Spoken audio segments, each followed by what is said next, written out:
Good afternoon all. For our course, Assessment for Classroom Practitioner, we'll be looking at a poster for the types of assessment. My group members are Davis Alfred, Clint Richard, Edison David, myself, and Miss Vicky John. For under the type of assessment, we'll be looking at diagnostic, formative, and summative.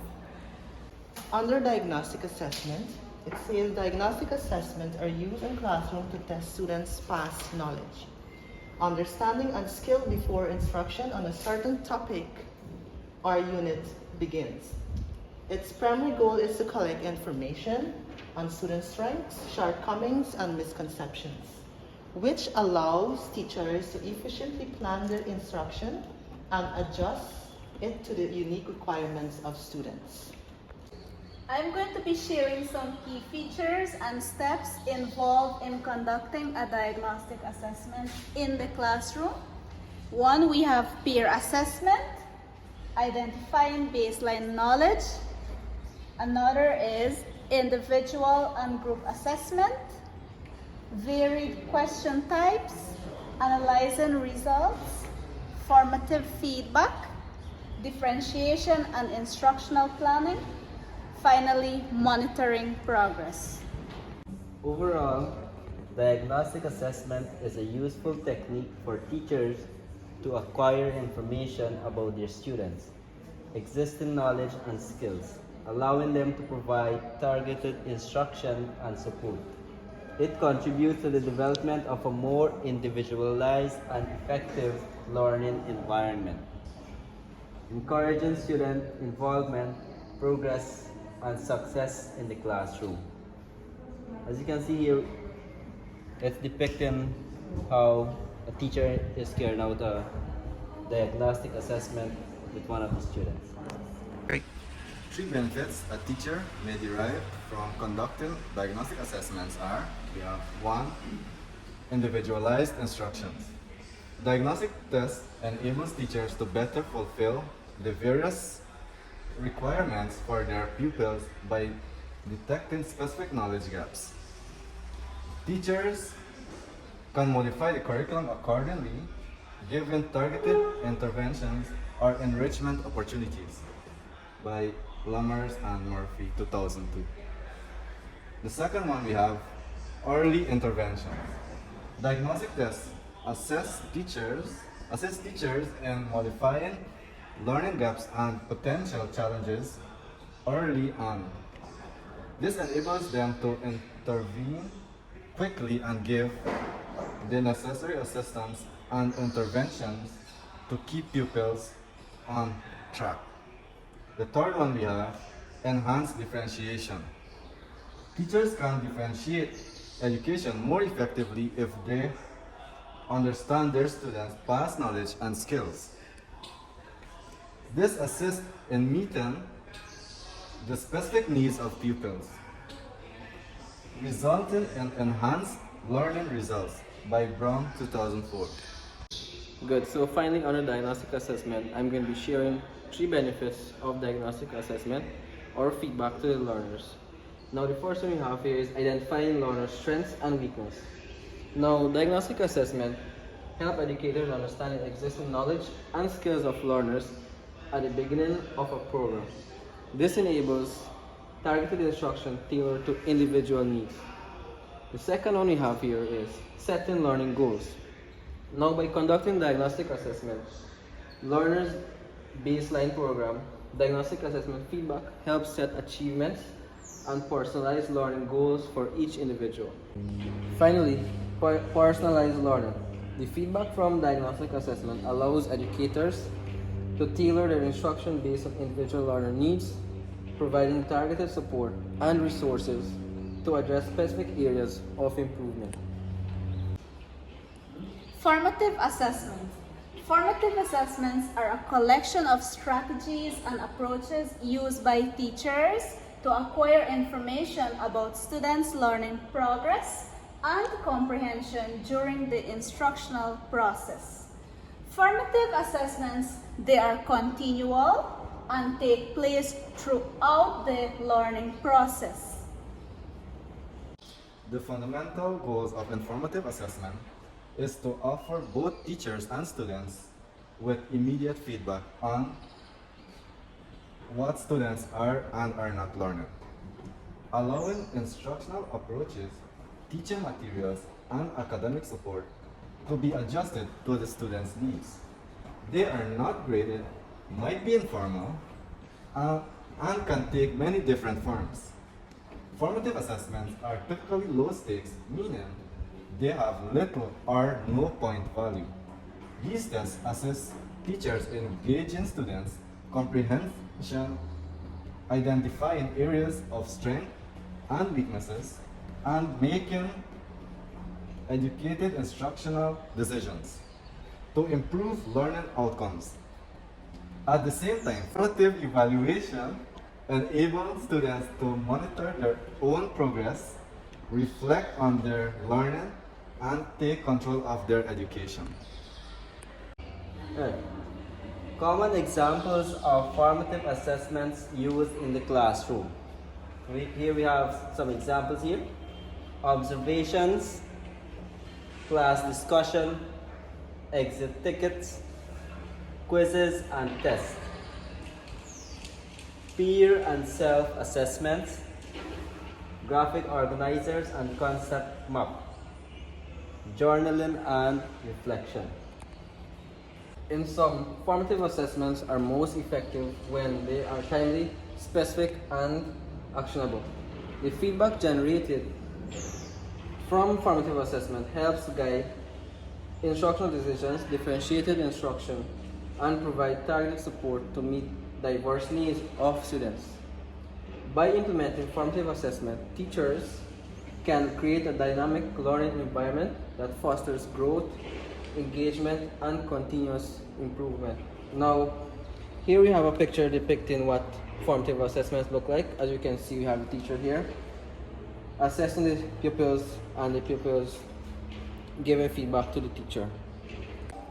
3 benefits a teacher can attain from conducting a formative assessment are: 1. Informative feedback. Formative assessment gives students with immediate and detailed feedback, highlighting their strengths and areas for improvement.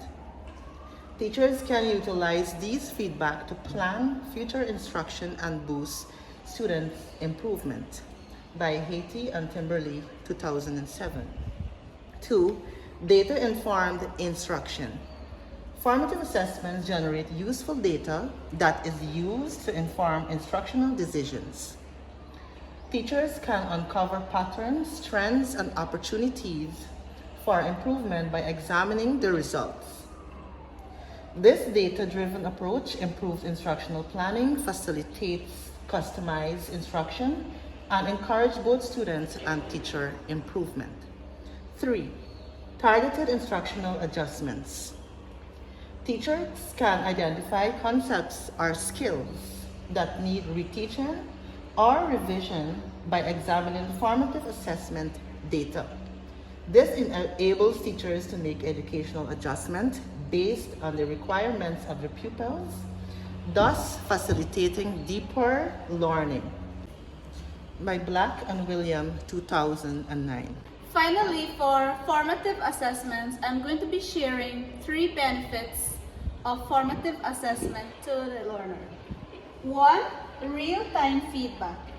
Formative assessments provide ongoing feedback during the learning process, helping learners monitor their progress, identify gaps in understanding, and make necessary adjustments. This feedback enables immediate intervention to address misconceptions or areas that need improvement. Second benefit, learning self-regulation. Formative assessment feedback promotes metacognitive skills and self-regulated learning. As learners engage in self-reflection and make adjustments to improve their understanding, they become more actively involved in learning process and take ownership of their progress. The third benefit is continuous improvement. Formative assessment feedback helps educators gauge the effectiveness of their instructional strategies and make timely adjustments to optimize learning experiences for learners. Good. So here we have the third type of assessment, which is summative. Summative assessment is a sort of assessment that occurs at the end of a learning period or instructional unit to assess students' overall knowledge, understanding, and proficiency in a certain subject or skill. It is frequently used to assign grades, rank, or levels of achievement to students. Summative evaluations are designed to evaluate and summarize students' learning at the end of a certain term. It assesses students' overall achievement and assists in determining their level of mastery. Summative assessments are often given in the classroom after a series of courses, subjects, or units have been taught and learned. These examinations are designed to evaluate students' cumulative learning, capacity to apply what they have learned, and performance against specified learning objectives or criteria. Okay, now we have some key characteristics of summative assessments in the classroom. The first one we have is content coverage. Second, we have assessment methods. Third, we have grading. Fourth, we have feedback. Fifth, we have high stakes, nature, and comparison and accountability. Now, these are some characteristics that summative assessments you can find in the classroom. To summarize, while summative assessments are important for assessing students' overall achievement, they should be supplemented with frequent formative assessments that provide ongoing feedback and allow for instructional adjustments to support students' learning progress. Here's an example of a picture depicting summative assessment in a classroom where students are being engaged in an annual examination. To continue on summative assessments, I'm going to be sharing 3 benefits a teacher may derive when conducting summative assessments.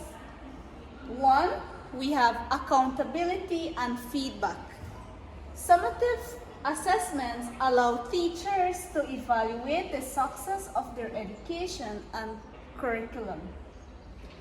They can utilize this input to adapt their teaching tactics and improve future learning experiences. Stiggins and Shapias 2005. The second benefit is achievement evaluation. Now, this is where it enables teachers to assess students' overall achievement and knowledge of course content at the end of a unit, term, or academic year. This information aids in determining pupils' progress and assigning grades or offering feedback for future learning opportunities. The third benefit is grading and reporting. This is where it is used to assign grades and reflect students' achievements. These grades and reports can provide students, parents, and other stakeholders with information about their overall proficiency and improvement. Gullickson et al. 2012. Benefits of summative assessment to learners are 1. Measuring achievement and mastery. Summative assessments provide a comprehensive evaluation of learners' knowledge and skill at the end of a program or lesson. They determine the extent to which the intended learning outcomes have been achieved. Accountability and certification. Number 2. Summative assessment feedback is often used for accountability purposes, such as grading or certification. It provides an overview of learners' achievement, ensuring transparency and fairness in assessment practices. 3. Program evaluation and improvement. Summative assessment feedback helps educators evaluate the effectiveness of their programs or lesson. It improves insight into areas of success and areas that need improvement, informing future instructional planning. This brings us to the end of our poster presentation showcasing the 3 types of assessments, namely diagnostic, formative, and summative assessments.